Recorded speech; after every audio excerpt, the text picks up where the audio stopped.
Today's video is going to be an explosion of color. We are making a brand new quilt block that I have never seen done on YouTube before. I've been dying to do this one. This will be your favorite quilt block ever. I know this may look complicated when you look at it, but trust me, anyone can do it. I've picked rainbow colors for our project, and these are all from my scrap pile.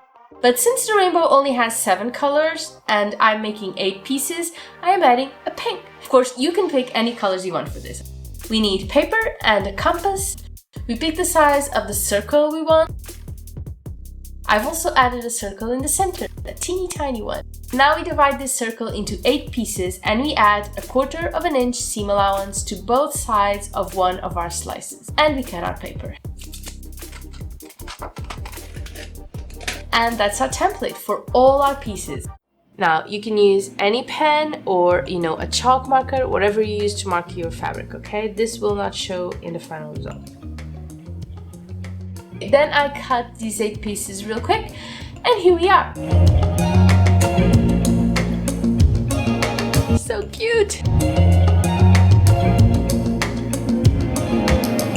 It's missing one corner.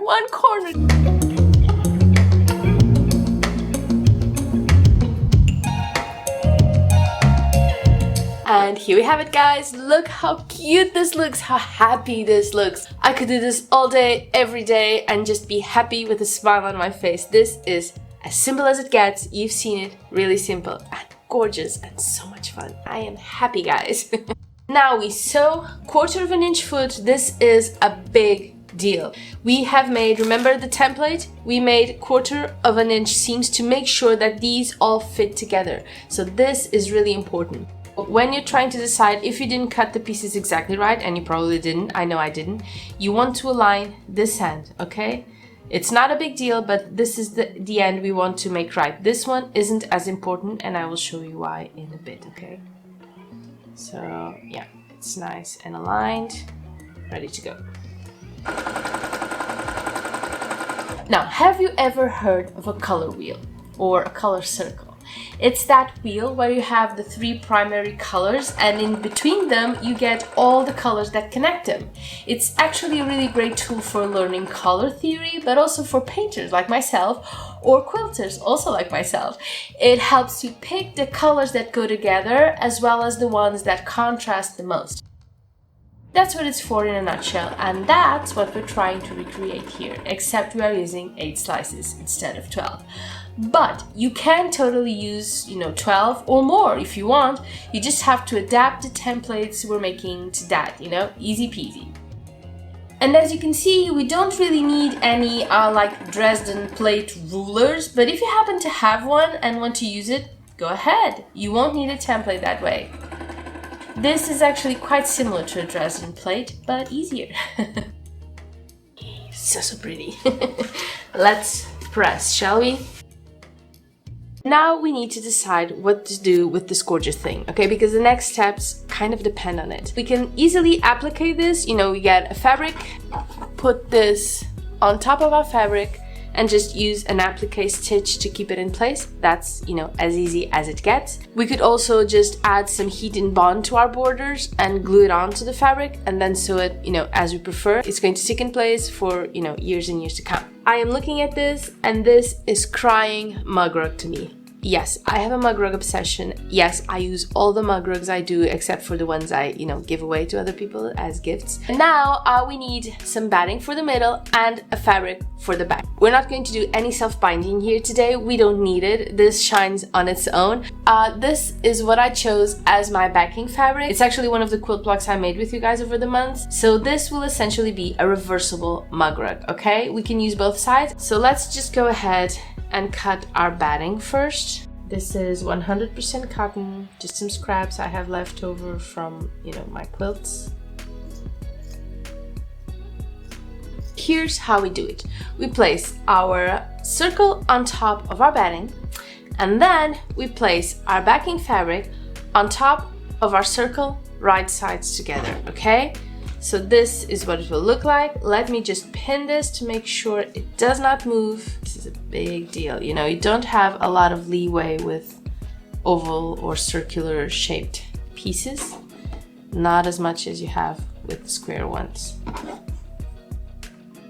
Okay guys, now we are going to sew all around and leave a small margin so we can turn it inside out. Let's go. And I'm changing my foot from the 1/4 of an inch to a regular one.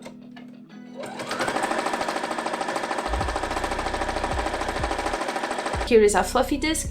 Now we want to cut the extra backing fabric off. Here we can leave it, you know, on the gap, we can actually leave a little bit more fabric. This is probably the most unnerving part. We need to turn this inside out really, really careful not to rip anything, okay? Let's see how we do. This is so cute, guys. Look at this. Okay, forget about this. So let's make our corners as sharp as we can. And this is what we get. This is one side. That is the other. Let's press this real thin, okay? Press this as thin as we can. We could have sewn this with the machine and you would have to sew around it, but I kind of like the fluffiness of this, so I'm just going to close this by hand, okay? Just a couple of stitches, nothing too big. This will also give me more control to make sure that this is nice and round.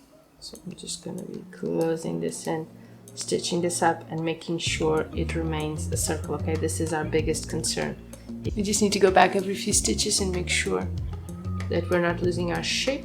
The way I'm doing this mug rug, we are going to need an extra piece for the middle, okay? So we are just going to make something real quick. Let me show you. Yeah, I did this, I didn't really measure it, but I guess 4.5, 5 will be perfect. In Portuguese, what I'm doing is called a fuxico. I am not sure what it's called in English, and if you do, please let me know.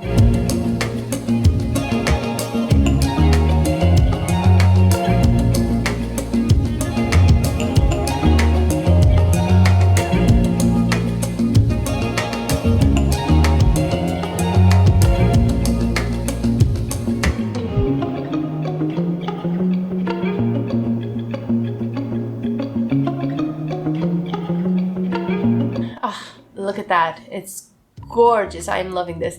And now we add our centerpiece, our little circle, wide circle, and now we sew. What we're doing is we're applying this centerpiece to our wheel, okay? And at the same time, we're making sure that the top doesn't move, you know, that none of this moves around, that is nice and stuck. I am stitching this as close to the edge as I possibly can because, you know, I don't want it to be any pieces that can get up. Essentially, I want it all stuck. Look at that. It wasn't intentional, but I love this. Totally double-sided. Which one's your favorite? For me, there is no question. This is rather perfect. I am super happy. This is gorgeous. Hope you loved it. I do. See you soon. Bye-bye.